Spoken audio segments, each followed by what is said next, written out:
Primary में 150 बच्चे हैं तो वहां 5 टीचर और 150 से ऊपर ज्यादा बच्चे पर एक एक्स्ट्रा प्रधानाध्यापक देना है। अगर 150 से कम बच्चे हैं तो वहां पर जो प्रधानाध्यापक होगा वो 5 की गिनती में शामिल होगा।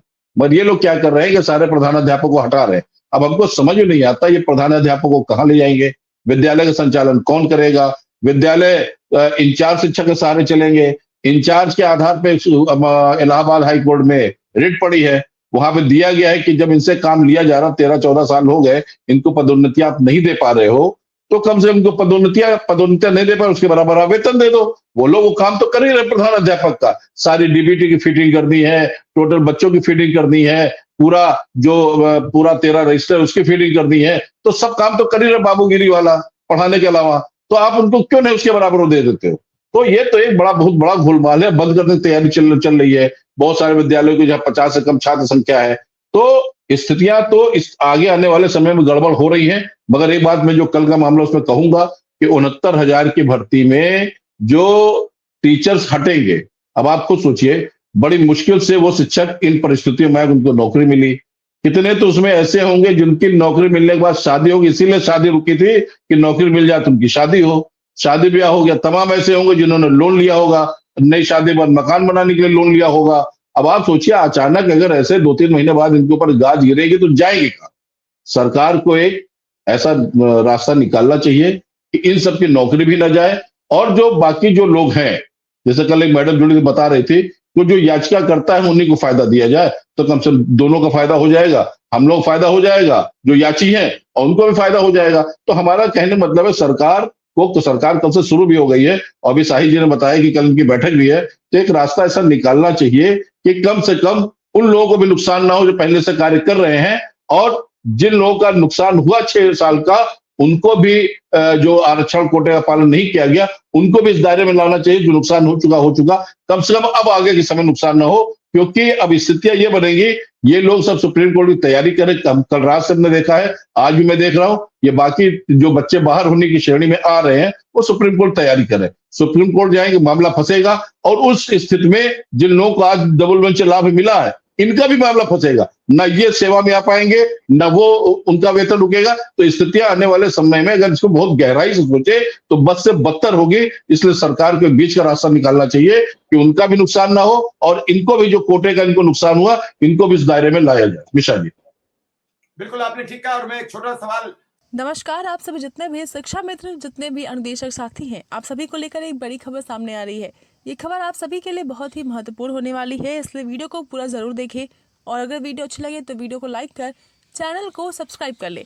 आप सभी को पता होगा कि चुनाव से पहले यानी कि आचार संहिता लगने से पहले आप सभी के लिए कमेटी के द्वारा रिपोर्ट जारी करनी थी, आप सभी के लिए प्रस्ताव भी पारित करना था जिसमें सरकार को ये बताना था कि वो आपके मानदेय में वृद्धि करेगी या फिर आप सभी का नियमितीकरण करेगी। फिलहाल उसके बाद आचार संहिता लग गई, लेकिन इसके बाद उम्मीद थी कि आचार संहिता की खत्म होते ही आप सभी के लिए सरकार के द्वारा कुछ न कुछ अच्छा काम किया जाएगा। अब आचार संहिता भी खत्म हो चुकी है, क्या आप सभी के लिए सरकार के द्वारा कोई फैसला लिया गया है या नहीं, जानेंगे इस वीडियो में, इसलिए वीडियो को पूरा जरूर देखिए। साई जी से लूंगा, फिर पुष्पेन जी की बात सुनूंगा थोड़ी देर, फिर सभी की बात सुनूंगा क्योंकि समय बहुत कम हो रहा है। साई जी, शिक्षा मित्र अनुदेशकों का सवाल है आपसे कि जब योगी जी से मिले 20 तारीख को तो शिक्षा मित्र अनुदेशक का जिक्र जरूर करें। एक मिनट, आवाज जा रही है मेरी? जी आवाज मेरी जा रही है सर? हाँ बोलिए बोलिए, जल्दी बोलिए। आ रही है। अरे बोल दीजिए। पहले बेसिक विद्यालयों की संख्या 1,13,249 है, कहीं नोट कर लीजिए, 1,13,249। और शिक्षकों की शिक्षा मित्र अनुदेशक लेकर 6,29,000, 28,915, 6,28,915 इंक्लूडिंग शिक्षा मित्र अनुदेशक एंड स्पेशल एजुकेटर।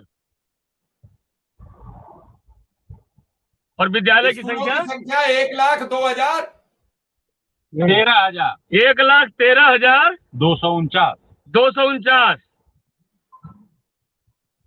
ये डाटा फरवरी का है।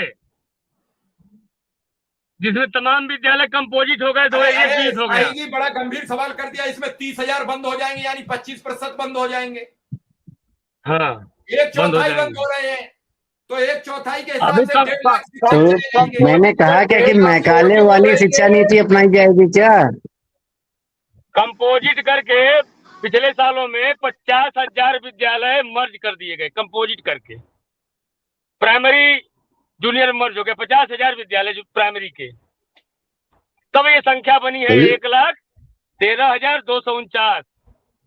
इसलिए 1.25 लाख के आसपास पहले थे, वो सब कम होते होते यहाँ तक के बचे हुए हैं। वो ठीक है, आपका अंदाज 2.25 लाख से ऊपर थे, क्योंकि जब 2007 में बिजली के उपकरण लगाए गए तब समथिंग 1.5 लाख विद्यालय थे और 25,000 इस दौरान नई सरकारों ने बनवाए।